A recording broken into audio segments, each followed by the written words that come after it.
Well, welcome back to the One Thing podcast, where we all get to usher in the new age of humanity beyond Homo sapiens, which we call Homo spiritus, by practicing dancing with the one thing that individuals, communities, and countries have yet to try en masse. That one thing is the connection to the higher self part of our true self anatomy that people call by various different names. Our prime directive above all else is to make and constantly return to taut connection day in and day out, breath in and breath out as our first step and really our most important step in dealing with everything in our daily life rather than viewing problems as things we can solve separately from taut. Yes, well said. And today we're going to be talking about consciousness and specifically the art of imagining, which is a faculty that every human being has to catalyze our consciousness for good. And we'll show you how consciousness, vibration, and imagination go hand in hand and walk you through three specific steps to activate and utilize your imagination in service of actualizing higher love and wisdom in the physical universe as an expression of the one thing or tot, which everybody has, by the way, as well. Hmm. Absolutely. And that's going to be really juicy. So we'll start with the question of how are consciousness, imagination, and vibration connected, and what do they have to do with the one thing? And to tie this in, because it's been a little while since we've recorded an episode of Tot.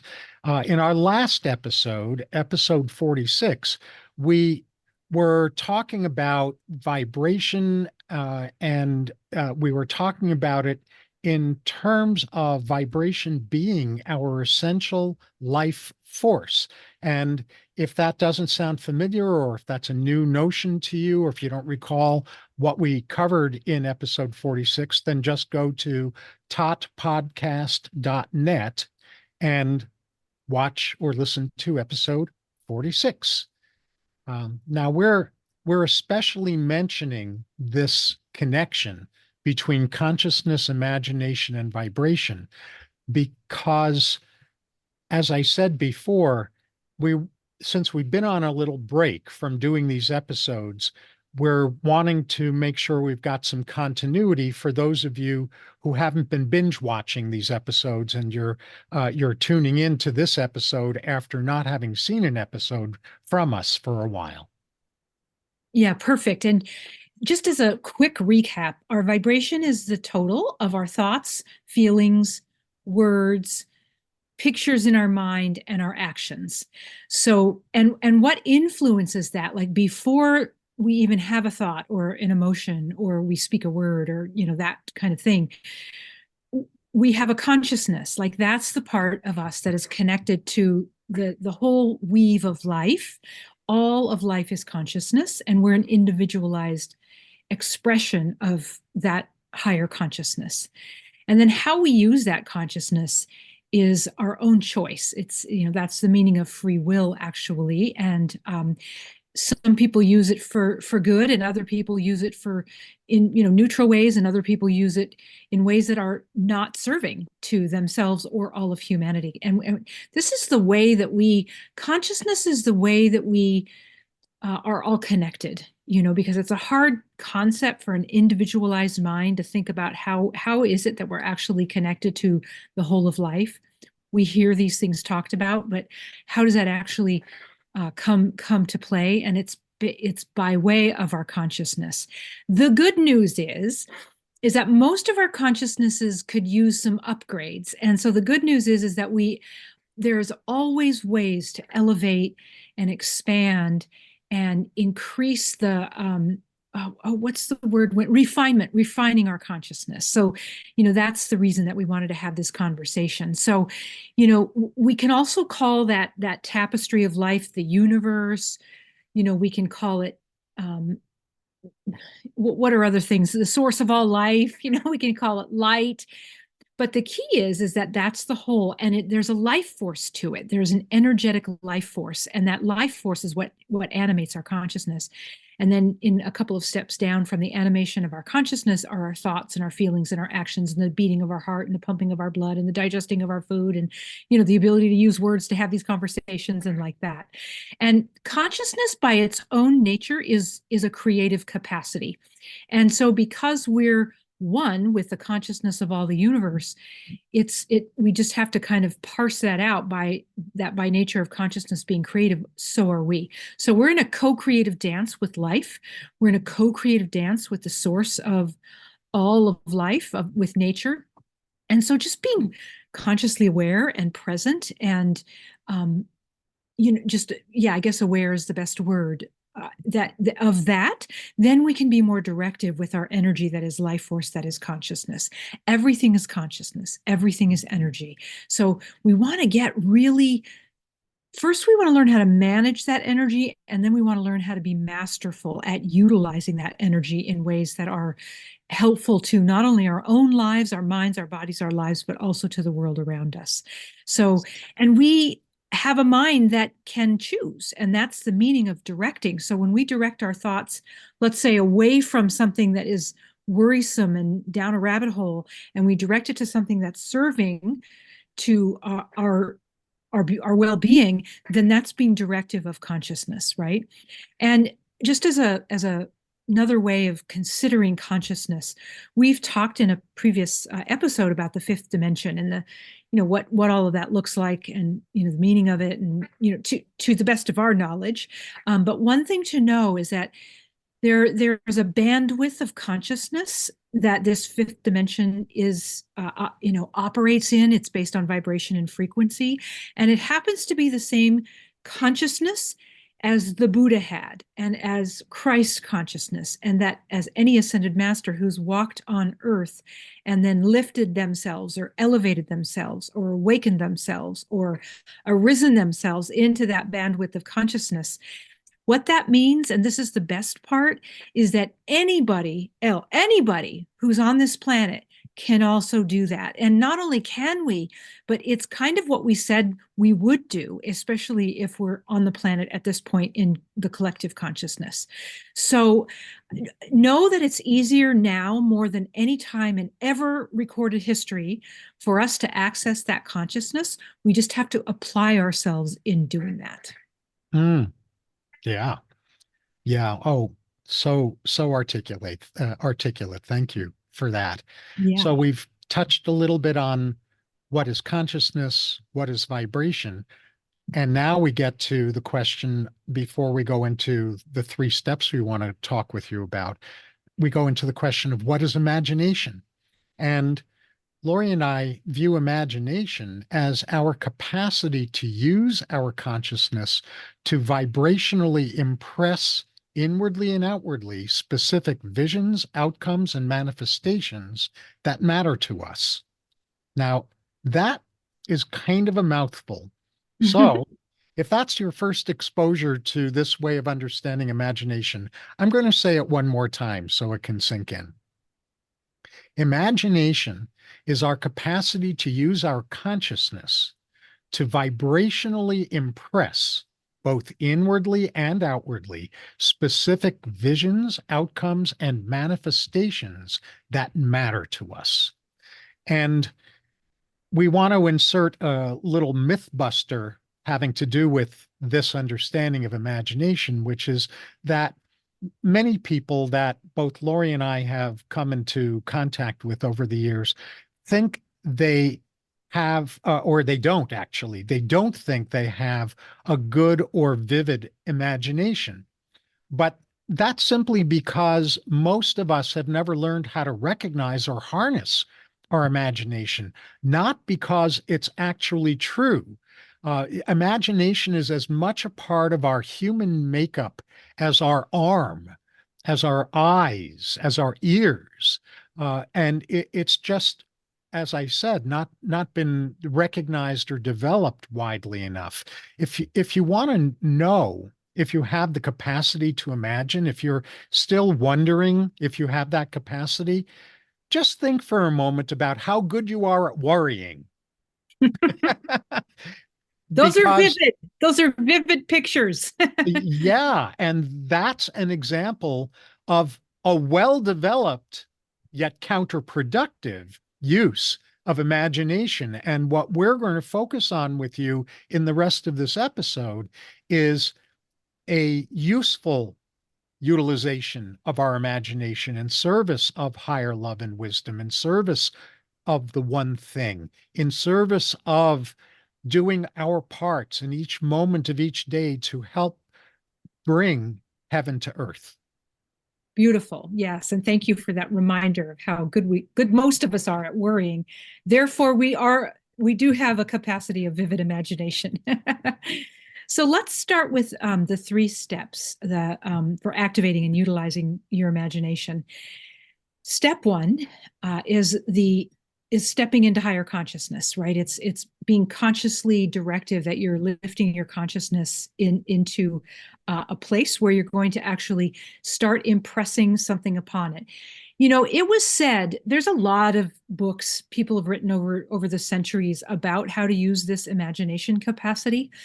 And almost all of them talk to some degree or another about how when cameras for photography got invented, it's like we've said before in other episodes about how almost everything is hidden in plain sight. So the camera and photography is a perfect example of the use of our imagination, because the camera it focuses itself to something and it takes that shot, and then we get to see that in the camera lens. There's an impression or a visual or a picture that gets impressed into the camera lens. And so if you just imagine that your own consciousness is like a camera, and that you're going to impress particular visions into your lens, so to speak, then that is a really good directive use of your consciousness. And the consciousness within and your higher consciousness, and all of that is connected, will actually take those visions, those pictures, and the longer we hold it, the energy of the universe will actually then bring that picture into the physical form. That's what the term manifestation means. So there was something else I was going to say about that, and I just lost it. It was maybe it'll come back. Oh, just go ahead and interrupt if it does. Yeah. So the thing to know is that when we ask, I know what I was going to say. Yeah, let me say this first. If you get nervous about impressing upon your consciousness, like a dream or a deep desire that you have, and it feels a little far away, and you don't know where to start with this consciousness business, start small. I mean, I still use my consciousness to, remember something I want to get at the grocery store, or remember when I get home that I want to do X, Y, and Z, and I'll set it up in my vision capacity, in my imagination. And then more often than not, way more often than not, I will remember that. But if I don't use that imagining capacity, then it just kind of floats away, and I'm trying to sort of remember what I was trying to remember, and it's effortful. But when we use our imagination, there's less effort involved. And our job as human beings, if you've not heard this before, our job as human beings is to make those impressions upon our consciousness, upon our imagination plate, if you will. Hold them as if they're true and real until they arrive in the physical, and let the universe figure out how that's going to happen. Like, that isn't actually your job. The lower human mind, the ego disconnected from our higher presence's consciousness, will make up all kinds of stories about how this doesn't work and how it wants to take the reins back. But if we hold that vision in our imagination, if we keep sort of connected to that, the pictures in our consciousness, it actually lifts our capacities above our ego mind and just kind of bypasses that part of ourselves. There might still be some ego mind management, but really all it is sorry, we're going to this vision here. We're not, I'm not going to listen to you per se. And then we won't be misusing our consciousness, right? So we bypass the ego's capacities to kind of hijack our consciousness, which it does all the time. And I guarantee yours is doing it too, because I don't know a human being who that isn't happening to, unless they're fully enlightened and awakened. It probably doesn't happen to Eckhart Tolle. But anyway, the point is that we have to practice this, right? We have to exercise practice in order to get better and better at this, but it is possible. And it's very fun too. It's much easier than being, I think about if I don't use this capacity, I feel like I'm just being thrown about in the storm upon crazy seas, and I have no idea when land is coming. But this is actually a solid boat heading for land when we use our imagining capacities. Mm-hmm. So step one, as Lori's been saying, is to step into higher consciousness. And the reason that that's the first step in activating and utilizing our imagination is because if we're not stepping into higher consciousness first, then the tail's wagging the dog. Our fear is going to be running our imagination. So, in order to utilize imagination well, the first step is to step into higher consciousness. And then step two is to attend to your imagination, which is kind of a two-sided coin. And what I'll say before I get into the two-sided coin is that I really want to emphasize that imagination includes and involves all five of our senses, really our sixth sense too, in terms of intuition. But a lot of people who haven't really been exposed to a full-throated approach to utilizing imagination often make the mistake of thinking that visualization is all that's involved in imagination. And that's not true. What's true is visualization is a very important part of imagination, but so is feeling, so is tasting, so is hearing. All of our five senses plus intuition are what imagination includes. So what we do in attending to our imagination once we've stepped into higher consciousness is we bring to our awareness, our attention, and witness without judgment when we're doing imagining, whatever that happens to be, especially when it's in play according to our ego's beliefs in separation, fear, worry, and judgment. So we don't want to pretend like we're not imagining when our ego has temporarily taken control over our imagination. When we're attending to our imagination, we're noticing first where our imagination is focusing, where it's driving us, what's driving our imagination. And then we start to shift into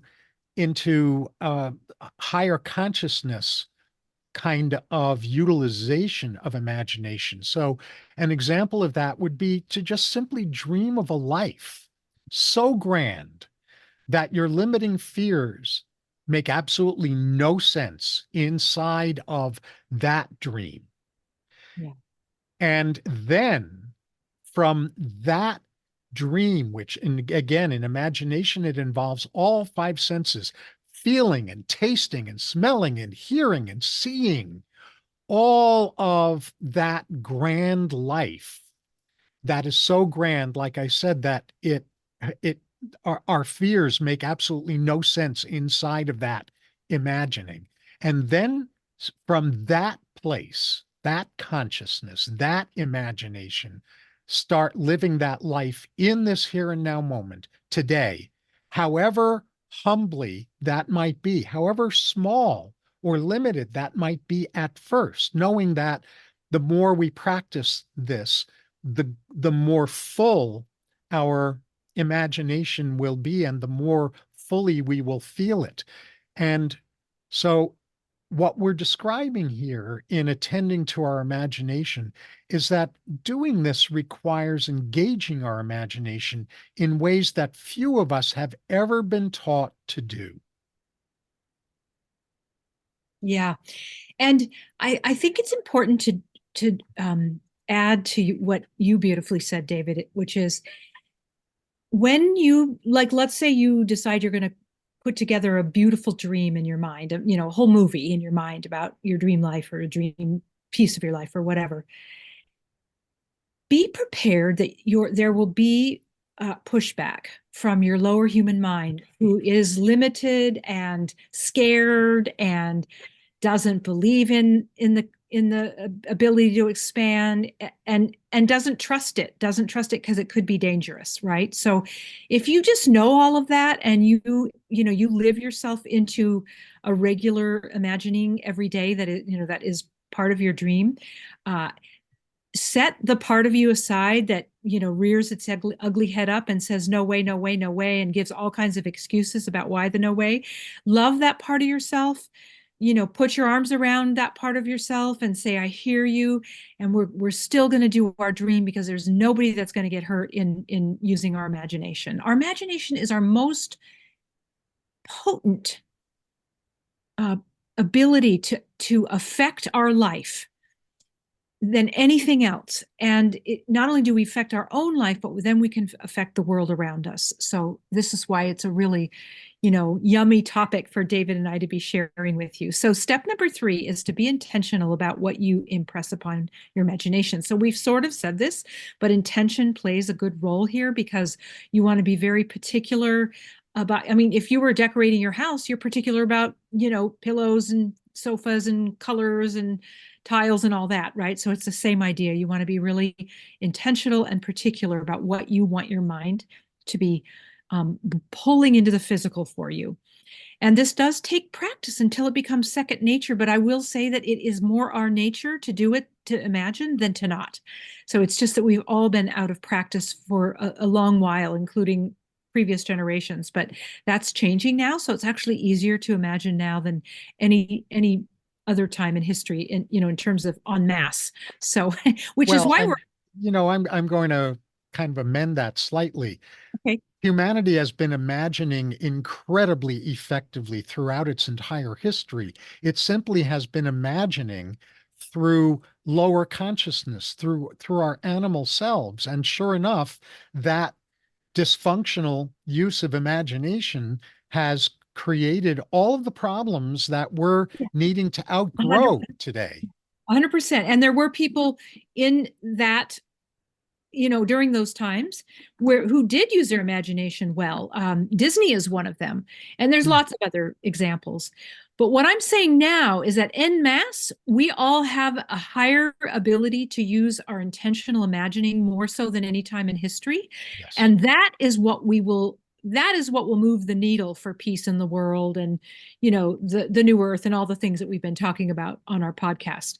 So let me see where I was here. Yeah, even if you just do 5 minutes a day, just pick a topic that you want to infuse with beautiful pictures and feeling states, and the other senses, as David mentioned, like what would you smell, and what would you be tasting if that experience came true for you? Not if, but when.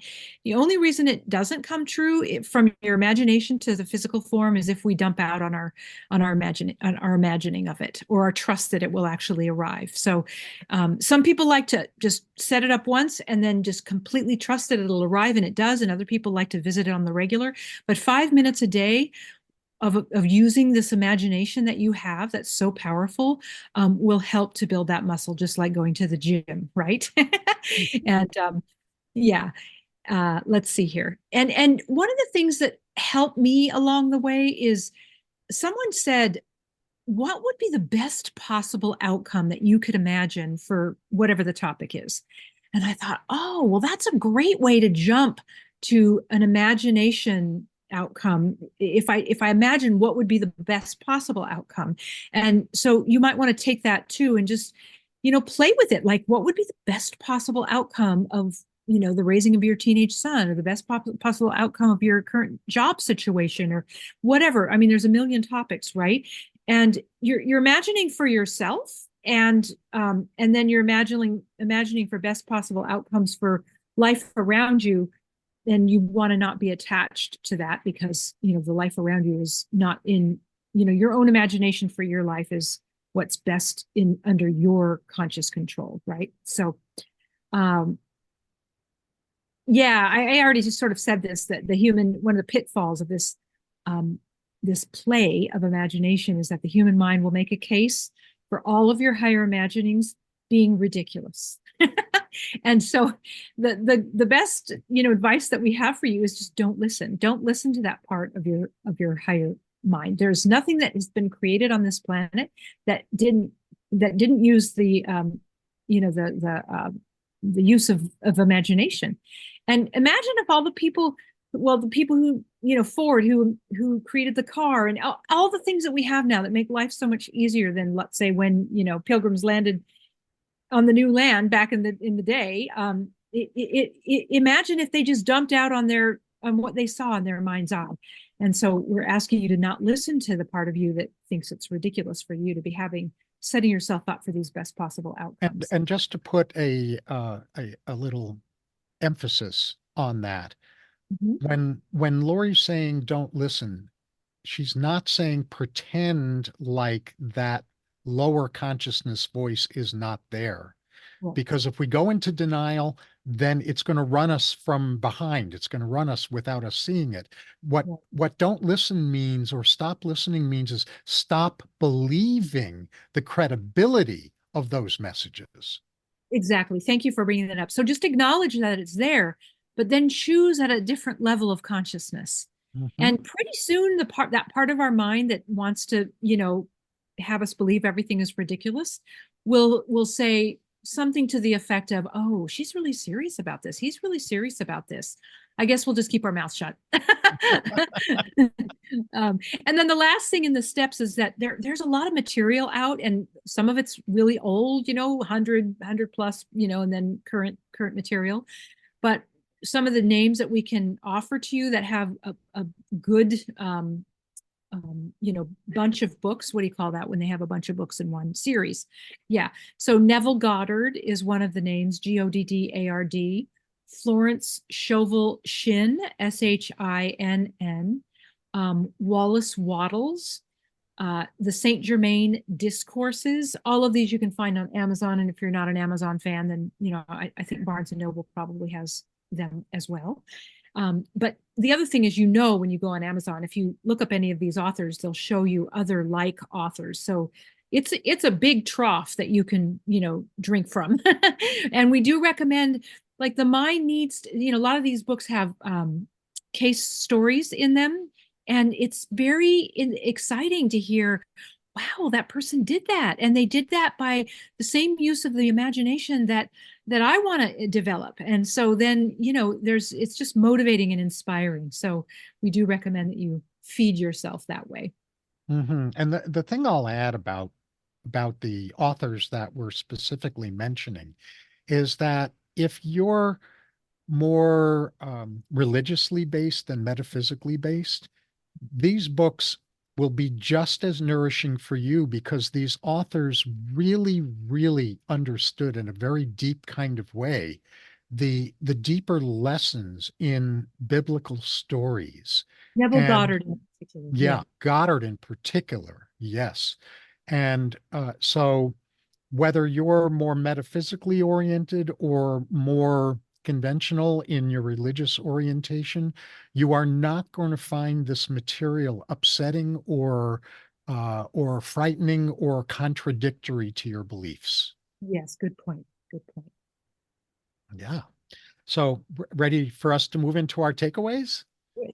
Yeah, well, actually, our takeaways for this episode are really, really simple, and we only have two of them. And the first one is consciousness is the one thing.